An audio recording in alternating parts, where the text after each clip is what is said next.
नमस्कार, आप देख रहे हैं एबी स्टार न्यूज और मैं हूं आपके साथ सत्यम गौर। बुलेटिन की शुरुआत करेंगे बड़ी खबर के साथ। मणिपुर से एक बड़ी जानकारी सामने निकल कर आ रही है।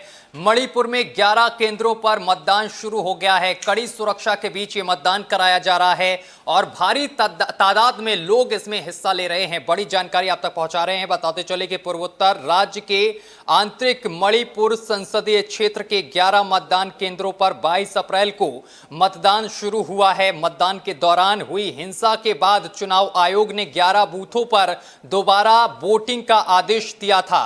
बताते चले कि 19 अप्रैल को लोकसभा चुनाव के पहले चरण के दौरान कुछ उपद्रवियों ने कथित तौर पर इन मतदान केंद्रों पर गोलीबारी की थी और ईवीएम को भी नष्ट कर दिया था। किसी भी दुर्घटना से बचने के लिए सभी मतदान केंद्रों पर सुरक्षा कड़ी कर दी गई है और सुबह से ही मतदान केंद्रों पर लोग पहुंच रहे हैं, बुजुर्ग पहुंच रहे हैं, युवा पहुंच रहे हैं और महिलाओं की संख्या भी काफी है।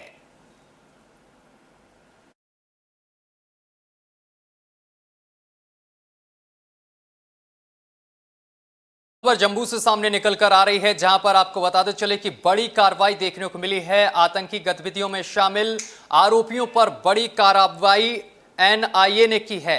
बड़ी जानकारी इस वक्त की आप तक पहुंचा रहे हैं। बताते चले कि जम्मू कश्मीर के श्रीनगर में 22 अप्रैल सुबह श्रीनगर के 9 ठिकानों पर राष्ट्रीय जांच एजेंसी ने छापा मारा है। आतंकी गतिविधियों से जुड़े मामले को लेकर एनआईए सर्चिंग कर रही है।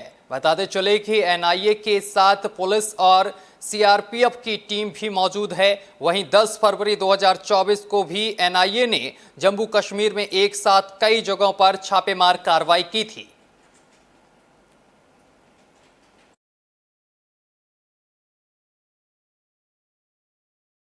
और वहीं रक्षा मंत्री राजनाथ सिंह ने पड़ोसी देश पाकिस्तान को एक बार फिर से लताड़ लगाई है। बड़ी जानकारी आप तक पहुंचा रहे हैं। बताते चले कि रक्षा मंत्री राजनाथ सिंह ने पश्चिम बंगाल के दार्जिलिंग में एक रैली को संबोधित करते हुए भारत के बढ़ते कदम के बारे में बताया है।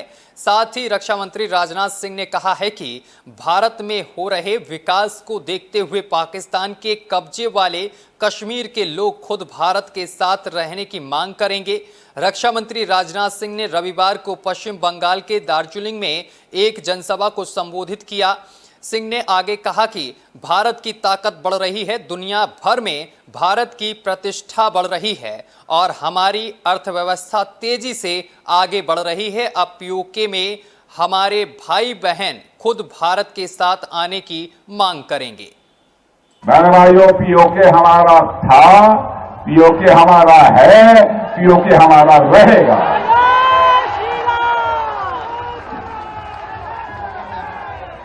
आप चिंता मत करो, भारत की ताकत बढ़ रही है। भारत का डेवलपमेंट जितनी तेजी के साथ हो रहा है, भारत की प्रतिष्ठा अंतर्राष्ट्रीय जगत में जिस तरीके से बढ़ रही है, भारत की अर्थव्यवस्था जितनी तेजी से आगे बढ़ रही है, अब पीओके के हमारे भाई बहन स्वयं ही मांग करेंगे कि हम भारत के साथ रहना चाहते हैं। बीजेपी के राष्ट्रीय अध्यक्ष जेपी नड्डा कर्नाटक पहुंचे हैं। बताते चले कि रविवार को वो कर्नाटक पहुंचे हैं। इस दौरान उन्होंने कई नेताओं से मुलाकात की है।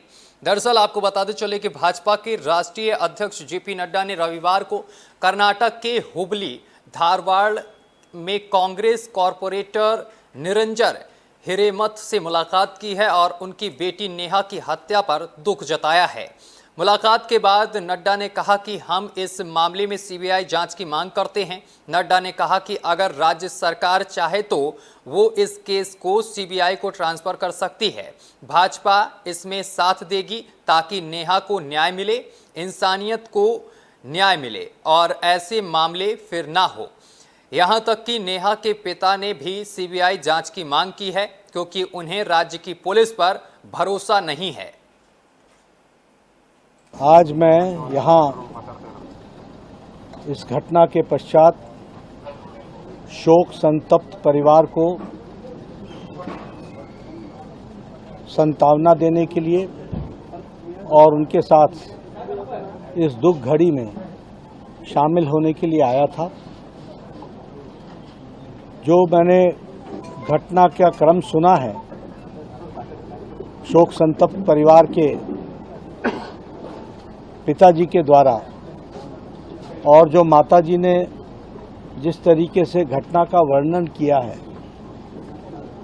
यह दिल दहला देने वाली घटना है और ये मानवता पर एक गहरा आघात है।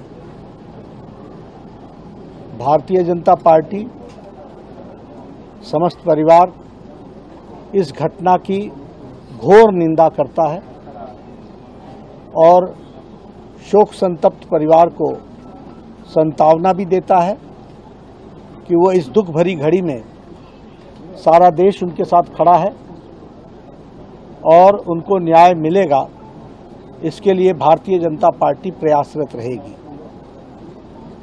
मुझे जो वक्तव्य मुख्यमंत्री सिद्धारमैया जी का सुनने को मिला और जो वक्तव्य मुझे गृह मंत्री जी परमेश्वरम जी का मिला, वह अत्यंत ही आपत्तिजनक है।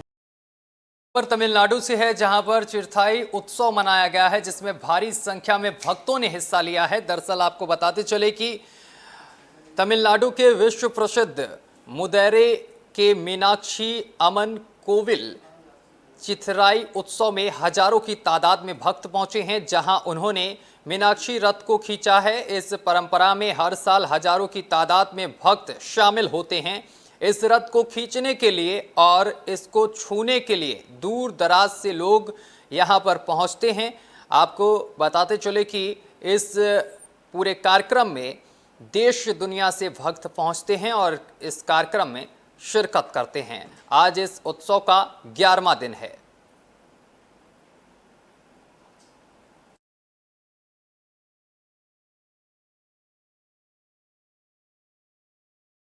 अब खबर केरल से है, जहां आपको बताते चले कि लोकसभा चुनाव को लेकर बीजेपी पूरी तरीके से सतर्क नजर आ रही है और जनता को लुभाने के लिए तमाम तरीके की जनसभाएं की जा रही हैं।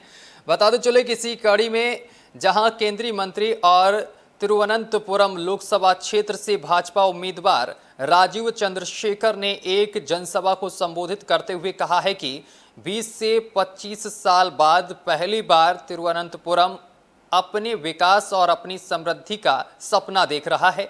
पिछले 25 वर्षों से तिरुवनंतपुरम के लोगों ने पन्नियन रविंद्रन को और शशि थरूर को 3 बार जनादेश दिया और उनमें से किसी के पास भी अपने कार्यकाल के दौरान ना तो कोई विजन था और ना ही उन्होंने कुछ किया। 25 साल बाद पहली बार हमारे पास कोई विजन है। यह वह योजना है जिसे मैं तिरुवनंतपुरम के लोगों द्वारा मुझे अपना प्रतिनिधित्व चुनने के बाद अगले 5 सालों में लागू करने का इरादा रखता हूं। Is for the first time after 20-25 years seeing a vision for its growth and its prosperity and for the development of all people living in this constituency. For the last 25 years, the people of Tirunelveli have given a mandate to Paniyan Ravindran once, to Shashi Tharoor 3 times, and none of them, both of them, have neither had a vision for Tirunelveli nor have done anything during their tenures and during the time that the people trusted them with their mandate. For the first time after 25 years, we have a plan for Tirunelveli. This is the plan that I intend to implement over the next 5 years after the people of Tirunelveli elect me as their representative and their minister. And it is certainly a very comprehensive plan that covers every segment of society in Tirunelveli. And it covers not just every segment of society in Tirunelveli, but it covers every area of Tirunelveli. It is not a Tirunelveli city-centric development model. It is a plan that deals with agriculturalists, the fishing community, the technology community, retirees, better city infrastructure, and every element that is required to make Tirunelveli a global city, a world-class city, a competitive city, where people of Tirunelveli, including and most importantly the youth of Tirunelveli, get more and more opportunities to grow and succeed. Is for the चलिए इसी के साथ bulletin में अभी के लिए बस इतना ही। देश दुनिया की तमाम खबरें देखने के लिए देखते रहिए एवी स्टार न्यूज।